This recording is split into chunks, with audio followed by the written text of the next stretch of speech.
Hi guys and welcome to another vlog. I'm driving this. This is the first generation of the Ford Mustang. This is from 1966 and this car comes courtesy of Diaz Car Rental to me. So if you want to drive the OG Mustang, you know what to do. Click on the pinned comment and go to their website and book one right away. Now obviously everything is analog, no electric bits here. Straight away we are going to be opening the engine bay. For that I have to actually open these pins right here. Yeah, on both the sides. And you know what? Even without unlocking the car, anyone can open the hood of the vehicle because there's a lever right below here. Yeah, there I press it. It's not a one-hand operation, unfortunately. How do I manage? Yes, there it is. So it gets gas struts, but this car is sort of a hybrid because a lot of these parts are not original. You can see the engine. That's a 5-liter V8 engine, which is not original, of course, because that seems to come from newer generations of the Mustang. You can see the springs there to hold the hood in position. And my goodness, that V8 engine is absolutely fantastic. There you see the pony. Well, this is the first muscle car in the world, because of which obviously Dodge and Chevrolet also copied.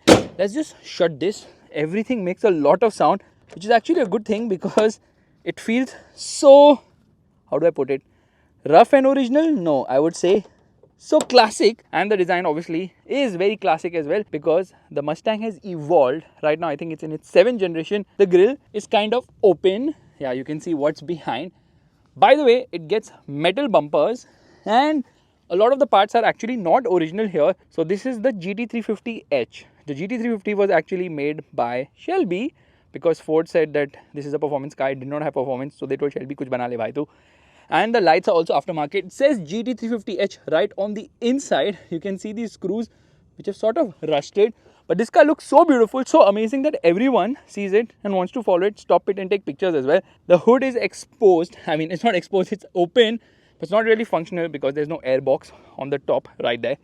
The design looks super duper awesome. Now this is actually the coupe. It was available in convertible coupe and fastback. With the fastback obviously it was sloping right there. Tires, well, they are big enough. I love the design of the alloy wheels. Looks so classy. In fact, the brake calipers also say something. I really don't understand what it says. 235, 45, 17 is the size of the tires. GT350H, you know why? H stands for Hertz. Ford Motor Company owned Hertz Car Rental.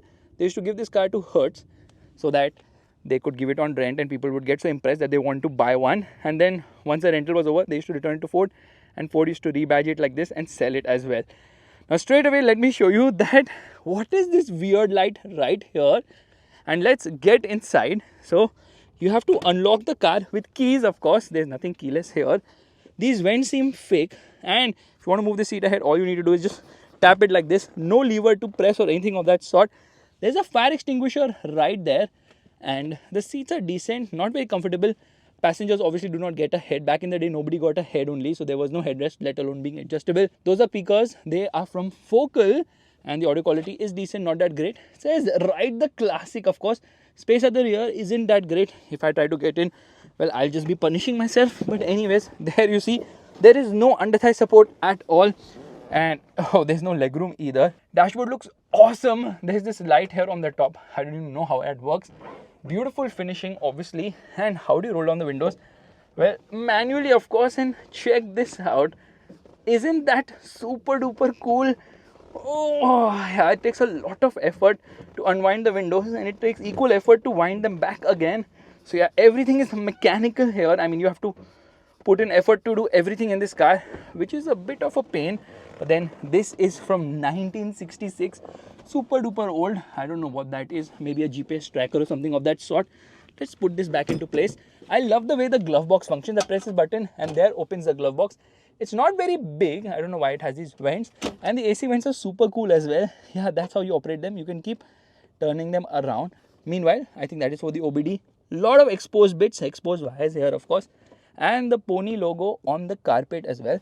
That's a carpet, but that's a mat, but that's both of those things together. Let's shut this. You have to bang close the door because otherwise it doesn't shut at all. From the rear is where it is still original. However, you might have noticed, where do you put the fuel? Well, you actually put it right here and anybody can open the fuel cap. This is where the fuel goes in. It's quite cool, nah? It's quite different as well. Let me just shut this and put it back into place. Now it can get a bit difficult because obviously I'm not used to it, but you have to slot it in the center. 3 days later. 2,000 years later. I didn't slot this properly, so it's not pointing in the right direction. I need two hands for the same. It says GT350 here. Very nice, classy tail lights, and the car looks absolutely beautiful. I think these are the reversing lights. That is the exhaust. It's a modified exhaust. Exhaust on both the sides. You can see the underbody. Well, it did not have its own unique underpinnings because this is from the Falcon, of course. One of the keys is actually to open the boot of the vehicle. So you're going to use that right now. And I'm going to open the boot. Again, things are a little difficult here. So pardon me for attempting everything repeatedly. That is the boot, which is decent in terms of size. What is this? I don't know. It's just some dummy thing. Some exposed wires here. A wood panel right there. What is below this? Nothing. And you can see this is the fuel line. And it obviously comes with this particular kit, which we'll open. It has the warning triangle, first aid kit, and high visibility jacket, of course. Let's shut the boot. You can see how much effort is taken, and then still I did not manage to close the boot. So yeah, things can get a bit difficult with one hand, of course. There, we did not manage it still. Yeah, I really need to use both my hands. Anyways, let's get inside. For starters, this thing is very hard and kind of rough as well. Mirrors cannot be adjusted from the inside. It can be actually, but not automatic or something. So you have to really figure out how or what you're moving. You can open this small glass as well, just to bring in some air inside. I'm just going to push it open like that. But this car actually has got air conditioning. Now seats seem comfortable, of course, and it gets a lap seat belt, not a shoulder one, which is a little different. And there are a few things here. Now this is actually the electric parking brake. Deactivated it right there. I don't know what that is. A lot of exposed bits right here. This is for overdrive, cancel. This is for the headlights. We'll shut it right away. This is for the wiper. This is to adjust the steering wheel, and this is for the indicator. Yeah, but everything seems amazing in terms of quality. Let's get inside and let me show you why this car is not really the original, because the original had a different kind of an instrument cluster. This one is obviously from the GT350. That's the fuel meter. I don't know if you can see that, but that is the fuel meter there. This is the voltage meter. That is the speedometer, which has a tachometer. That is the engine temperature, and that is the oil temperature. So yeah, different things, and some telltale lights are also given right there. These are the controls for the air conditioning of the car. So yeah, a little different to operate. Again, AC vent. These are the controls for the audio system. I think one is for the volume, one is for the tuner, but it doesn't really work that well because it doesn't go 0.5, and most of the radio stations here in Dubai are 0.5, like 100, 1.5 and all. So these are pre-selected ones. You can just select one like that. It says Mustang right here. That is a gear lever. Now this is an automatic. Yeah, that's right. This is actually an automatic, and you got two cup holders. In fact, you can see the pony on the inside as well. That's the level of attention to detail. Gearbox has to be pressed on the center there to operate it. Steering feels really nice to hold. Listen to the horn, okay? Oh, horn is nice. It has this wood treatment on it, and there is some storage space here with a holder for your phone, because there is no infotainment system now. So how will you navigate? Especially in Dubai, you'll get lost. You just pick it up like that. So you don't have to press any lever to do anything. You just pick up things however you feel fit. Straight away, let's turn on the car. So which is the key to turn on the car? I think this is the key. So here, I'm going to put it inside, and okay. There it rose to life. Now you can see the cluster operating. That is the odometer. Everything is in miles per hour here. So we're going to rev it a bit. Oh my God, it sounds loud and nice. Let's actually use the steering adjustment. There you see, it's so easy to operate. And let's actually use the wipers as well. Wipers also work really well. I don't think there's a spray for the wipers. Now this says day and night. You just twist it like this and it becomes dimming. So yeah, nice way to do auto dimming mirror. Not auto, because you have to obviously use it yourself. Visors on both the sides. Headroom is fine. There is this microphone which has been added aftermarket, I think, for Bluetooth connectivity, which is definitely not there in this car. Let's shut the door. Yeah, there it shuts. And yes sir, all right, yeah, all good, all good. So the cops are wondering what is this guy doing. So they came to ask me if everything is all right. Do you need any help? In Mumbai they would have said, 100 rupees nikal bhai, tu yahan pe kyun khada hai? And yeah, where were we? I kind of got lost. So yes, in order to open the door, you push it upwards, no, downwards. You push it downwards and you push it, leather treatment has been given here. This seems like an ashtray, which it probably isn't. This is for reflecting the logo on the floor at night, and the car does feel super awesome and very nicely put together, which is quite amazing. But how does it drive? Let's start driving right away. By the way, you can put stuff on here also if you want to just have more luggage space.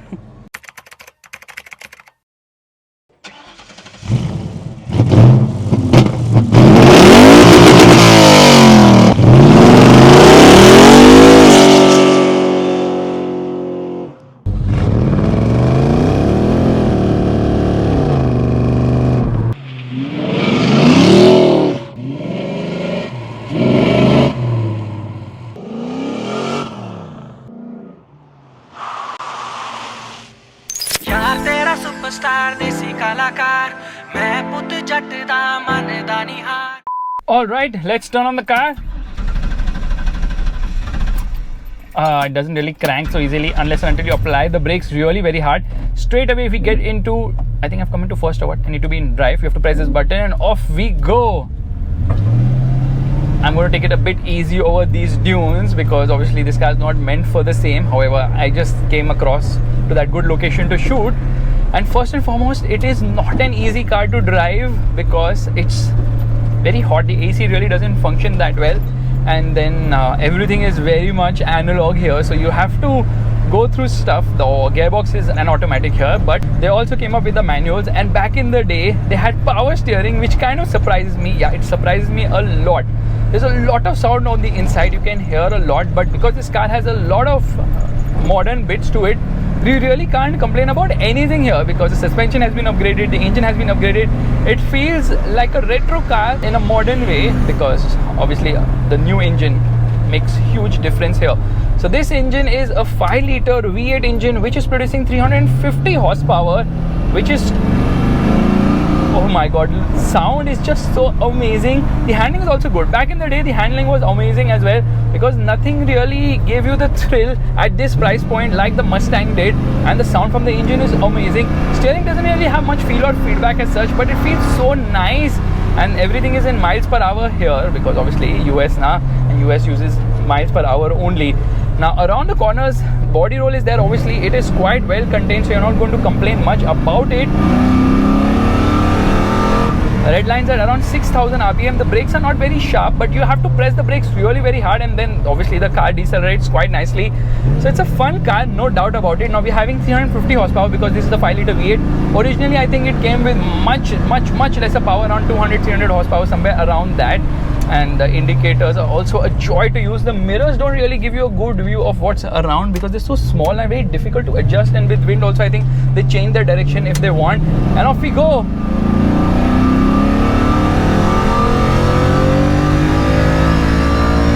Oh my goodness, the performance is very pleasant. Yeah, very pleasant.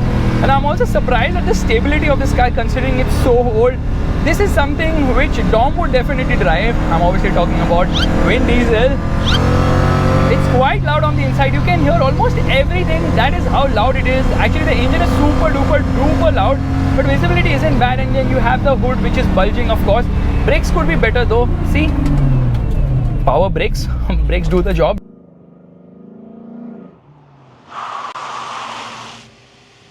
Left foot on the brake, right foot on the accelerator, and off we go.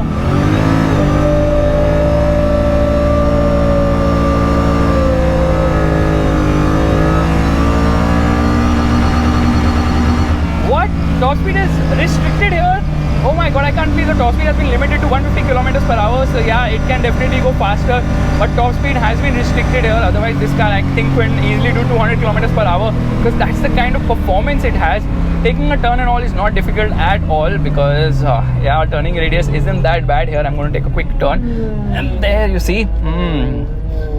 Okay, now I can hear something burning, probably the tires, because we launched it so aggressively. Now obviously there was wheel spin, there was a lot of wheel spin, so much power going to the rear wheels will obviously result in that. And now we are into drive again. Now this is I think a 5-speed automatic gearbox or something of that sort, and off we go. In fact, you really enjoy the car on part throttle. You really don't have to pull it hard. there the engine is. Oh my goodness, I think in a lower setting. Now I've changed it, so you can obviously have manual control as well, but not much. And every time you go fast, you can see those wires which hold the hood also moving a bit here and there. Yeah, this is actually a pleasure to drive. Quite a nice car, yeah, in every way. Smooth, refined and fun also. But only thing is now, it is not easy to maintain is what I have heard. Brakes making some amount of sound here and there. Yeah, brakes can get a bit screechy, but that's something you would expect considering the age of the car. But everything is modern here, so you should not really be complaining. And I'm not really complaining. I'm really enjoying the drive. What a fantastic car. Okay, some amount of braking sound coming from here, but around the corners, this is such a joy to use. Sometimes it's best to shut up because the engine is something which is worth hearing. It's just so lovely. This engine is amazing, naturally aspirated, of course. And then back in the day, Shelby used to tune it. They still do it. There are a lot of crazy versions of the Mustang which will make you go bonkers because of the level of performance. And look at the way it corners. It corners really nicely. It does twitch a bit here and there. Now again, we have to make a quick U-turn. I just wish the brakes were better because the feel on the brakes isn't that great. And obviously the manual was a 3-speed earlier. They also had a 4-speed manual which did not have power steering somehow and did not even have power brakes. The 3-speed manual had it. The automatic was also a 3-speed unit. Now this is obviously an upgraded powertrain here, so things are a bit different. What a sound. Yeah, the sound really blows your mind. It's so soothing to the ears. What a lovely car to drive. Absolutely enjoying it. I've driven multiple Mustangs over the years, and trust me, the formula remains intact. This is a people's bolo kya? Favorite, of course, because rear wheel drive, so much power, and people turn off traction control to try and appear heroic, ending up spinning the car or going into the crowd, of course. But hey, with great power comes great responsibility as well.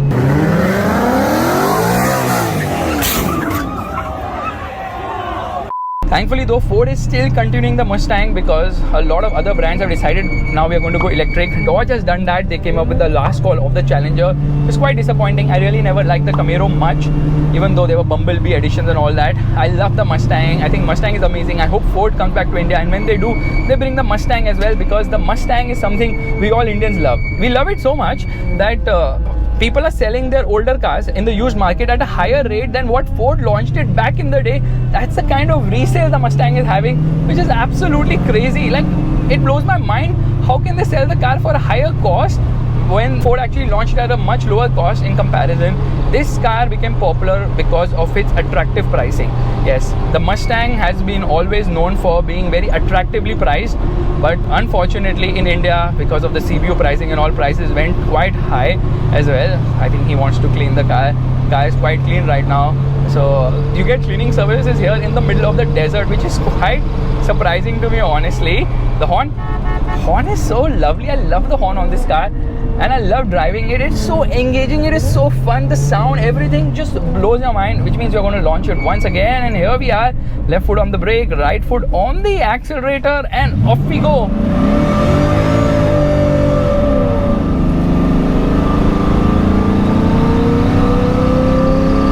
Absolutely nothing beats a V8. A V8 is a V8 is a V8, and look at the amount of dust which is getting sprayed on the outside. What a lovely car. I absolutely love the Mustang, but this is not really the original other than the body shape, because so many parts have been upgraded here. It feels so modern. The engine obviously doesn't have any clatter. It's smooth, refined, and then has the typical muscle nature to it, which is amazing. And the steering is so light as well. Power steering in 1966, what a crazy thing. In fact, Ford first launched the Mustang in 1965. However, they announced it in 1964. So people actually call the very first Mustang as the 1964 and a half. And there are very few units which are actually original, because most people who bought the Mustang over the years have made changes to it according to their taste, similar to this car, which has a different engine, different suspension, lot of different bits here and there. And obviously with Mr. Shelby tuning this car became an iconic machine. People loved it. But it's really the Mustang which was launched in India which started the Mustang with the good handling trend, because earlier Mustangs didn't really handle well. They were quite a handful. This is okay, decent, but the latest Mustangs, Oh god, I'm going in the wrong direction, but it's so flickable. The latest Mustang is just unbelievably awesome, but they have downsized. However, we still get the V8, which is amazing. If you like this vlog, make sure to give the thumbs up, that's the like button, and also subscribe to the channel. I will see you guys in the next video real soon. Bye-bye. I love it. I love this car. You really have to drive this Mustang. It's available with Diaz in Dubai for car rental, and trust me, this car will blow your mind, because what a machine, and what a freaking machine. So much grip as well. I love it. Bye.